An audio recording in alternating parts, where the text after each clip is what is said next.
السلام عليكم. يا ترى أسعار يانسن وإنجلندر الجديدة 2024 أخبارها إيه؟ يلا نشوف. ما تنسوش تعملوا لنا لايك وفولو على صفحاتنا على اليوتيوب وعلى الفيسبوك. على اليوتيوب توكيل مراتب يانسن بدمياط، وعلى الفيسبوك توكيل مراتب يانسن دمياط. السلام عليكم ورحمة الله وبركاته. ازيكم يا جماعة؟ ودايما إن شاء الله بخير. معاكم فادي كراوية وأخويا زميلي محمود أبو ملوى. النهارده هنكلمكم عن موضوع للأسف لازم نكلمكم عليه كل فترة، بيبقى غصب عننا بس لازم نبلغ رسالة مهمة جدا. النهارده هنكلمكم عن زيادة الأسعار الرسمية لشركة يانسن وإنجلندر القادمة. هي مش دلوقتي حالا، لكن خلاص تم إصدار قرار رسمي من الشركة وإرساله إلى الوكلاء بوقف الأوردرات اللي كانت معمولة مسبقا لحين زيادة الأسعار بتاريخ 10/1 القادم 2024.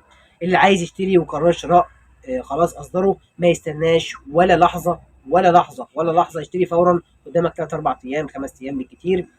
زي ما قلنا كده لغاية 10/1 وزيادة الأسعار الرسمية لشركة يانسن وإنجلندر هتصدر بقائمة جديدة. الأستاذ محمود هيقول لحضراتكم وهيقرأ القرارات اللي صادرة من شركة يانسن وانجلندر، هيعلق عليها وبعدين كده انا هكمل ان شاء الله التعليق.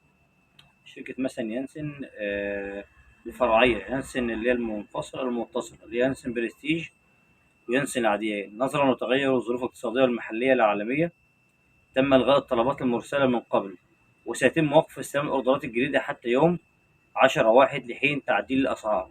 دي يانسن نفس الحكاية برضه، السلة وكلاء انجلندر المحترمين نظرا لتغير الظروف الاقتصادية المحلية والعالمية تم وقف استلام الأوردرات حتى يوم 10/1 لحين تعديل الأسعار. هنا ماضي الحاج مصطفى وهنا ماضي الأستاذ محمد مصطفى. فخلاص يعني يعتبر رسميا أيام قليلة جدا ويتم إصدار البرايس ليست الجديدة.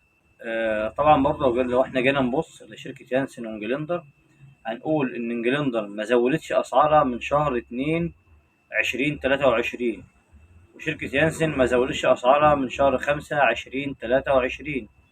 يعني تقريبا هتفرق كام من شهر 2 للنهارده كام؟ انجلندر 10 شهور ويانسن تقريبا 7 شهور. يترفع لهم القبعه الحقيقه، ويعني اعطاء كل ذي حق حقه. يعني الحقيقه يشكرهم ان لغايه دلوقتي ما رفعوش الاسعار. طبعا احنا ما بنقولش الكلام ده نفاقا او رياء، لكن دي الحقيقه. مفيش شركه بتعمل كده في مصر. الاسعار زي ما حضرتك شايفين، بتسالوا عن اي حد بتزيد احنا طبعا اسبوع. مش عايزين اسعار تزيد ولا حاجه، احنا نفسنا الاسعار ترجع يعني لقيمتين ثلاثه من اللي فاتوا، بس احنا غصب عننا طبعا والظروف الاقتصاديه اللي احنا شايفينها واللي احنا عايشين فيها غصب عننا. بس احنا بنتكلم في ايه؟ ان هم يعني ما زودوش الفتره اللي فاتت خالص نهائي، دي اول زياده من المره اللي فاتت. فيعني نامل انها تكون اخر زياده، يعني نامل انها تكون اخر زياده. احنا طبعا بنكون مشفقين على الزباين اكتر من اي حد، يعني نفسنا ان الزبون لما يخش ياخد احسن موديل موجود عندي في المحل وباحسن سعر، يعني ياخد اعلى جودة وباحسن سعر. بس طبعا يعني غصب عننا والله يعني. زي ما الاستاذ محمود قال، اشتري فورا، اشتري فورا من الوكيل المعتمد. زي ما قلنا لحضراتكم قبل كده، فورا، لا تنتظر الزيادات القادمه. اعتقد انها تبقى زيادات مش قليله. انا ما اعرفش الحقيقه زيادات كام، لكن في ايام قليله جدا هتلاقي زيادات وصلت. وطبعا هنبلغ حضراتكم بالزيادات الجديده بفيديو جديد اللي دايما بنقوله لما الاسعار بتزيد، وهقول لكم الفروق في الاسعار هتبقى قد ايه. اللي هيشتري كمان دلوقتي هيلاقي نفسه بيتفاجئ ان هو وفر فلوس كتيره جدا.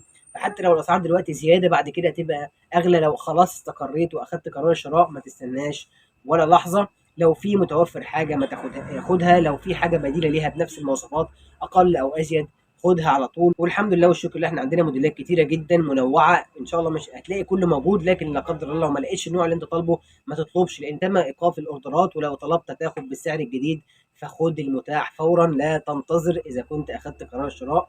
يا رب ان شاء الله الكل يستفيد ان شاء الله بالفيديو ده ويلحق ان شاء الله كنت هتشتري، وحظ اوفر المره القادمه لو ما لحقتش او هتشتري فتره قدام. شكرا لحضراتكم، يا رب تكونوا دايما بخير. سلام عليكم.